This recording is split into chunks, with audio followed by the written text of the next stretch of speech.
Hello friends, எல்லாரோட favourite sponge கேக்கு தாங்க பண்ண போகிறோம்.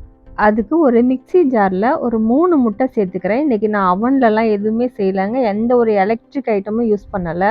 3 முட்டை போட்டுட்டு அதில் 1/2 கப் சர்க்கரை, 1/2 கப் பால் சேர்த்துருக்கேன். 1/2 கப் எண்ணெயும் சேர்த்துக்கலாம். ரீஃபைண்ட் ஆயில் சேர்த்துக்கோங்க.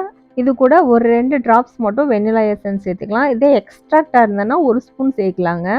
மிக்ஸியை க்ளோஸ் பண்ணிவிட்டு ஒரு நிமிஷம் மட்டும் நம்ம பீட் பண்ணி எடுத்துக்கலாம். பார்த்தீங்கனாலே தெரியும், நல்லா வெந்து நமக்கு அரைஞ்சி வந்துருச்சு. சர்க்கரை எல்லாமே நல்லா கரைஞ்சிருச்சு. இப்போ இது கூட நம்ம ட்ரை இன்க்ரீடியன்ட்லாம் சேர்த்துக்கலாம். 1 கப் மைதா மாவு சேர்த்துருக்கேன். 1 teaspoon baking powder, 1/2 teaspoon baking soda, 1/4 teaspoon உப்பு சேர்த்துக்கலாம்.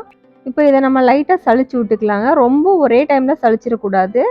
கொஞ்சம் கொஞ்சமாக மாவை சளிச்சிட்டு இது மாதிரி பேட்சில் வச்சு மிக்ஸ் பண்ணிக்கிட்டே இருக்கணும். அப்போ தான் நமக்கு நல்லா ஸ்மூத்தாக ஸ்பாஞ்சியாக கேக் வரும். பேட்டர் ரெடி ஆகிடுச்சு. ஒரு கேக் டின்னில் நான் கொஞ்சமாக எண்ணெய் சேர்த்துட்டு மைதா மாவை இது மாதிரி நல்லா டிப் பண்ணி வச்சுக்கிறேங்க.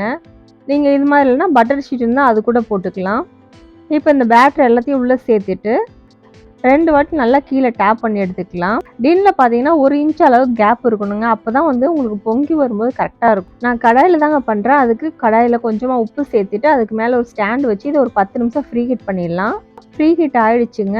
அதுக்கப்புறமா நம்ம கேக் பேட்டரை உள்ளே வச்சு க்ளோஸ் பண்ணிவிட்டு மீடியம் ஹீட்டில் 35லேருந்து 40 நிமிஷம் வச்சோம்னா சூப்பராக கேக் வந்துருங்க. இப்படி ஸ்டிக் பண்ணி பார்த்தீங்கன்னா உங்களுக்கு கொஞ்சம் கூட ஒட்டாமல் வரணும். அப்போ கேக் ரெடி ஆகிடுச்சின்னு அர்த்தம். கேக் நல்லா ஆறவுமே ஓரங்கள்லாம் எடுத்து விட்டுட்டு இந்த மாதிரி ஒரு பிளேட்டில் ட்ரான்ஸ்ஃபர் பண்ணிடலாம். பேக்கரியில் கிடைக்கிற மாதிரியே எந்த ஒரு எலக்ட்ரிக் ஐட்டமும் இல்லாமல் நம்ம ஒரு மிக்ஸி ஜார் வச்சு ஒரு கடாய் வச்சு செஞ்சுட்டோம். கேக் பார்த்தீங்கன்னா அவ்வளோ சாஃப்டாக சூப்பராக வந்திருக்கு. நீங்கள் கரெக்டாக இதே மெத்தடில் ட்ரை பண்ணி பாருங்கள், சூப்பராக வருங்க. இதே மாதிரி நீங்களும் ட்ரை பண்ணி பார்த்துட்டு உங்கள் ஃபீட்பேக்கை எனக்கு கமெண்ட்டில் ஷேர் பண்ணுங்கள். இந்த வீடியோ பிடிச்சிருந்துச்சு நம்ம சேனலை சப்ஸ்கிரைப் பண்ணி சப்போர்ட் பண்ணுங்கள் ஃப்ரெண்ட்ஸ். தேங்க்யூ.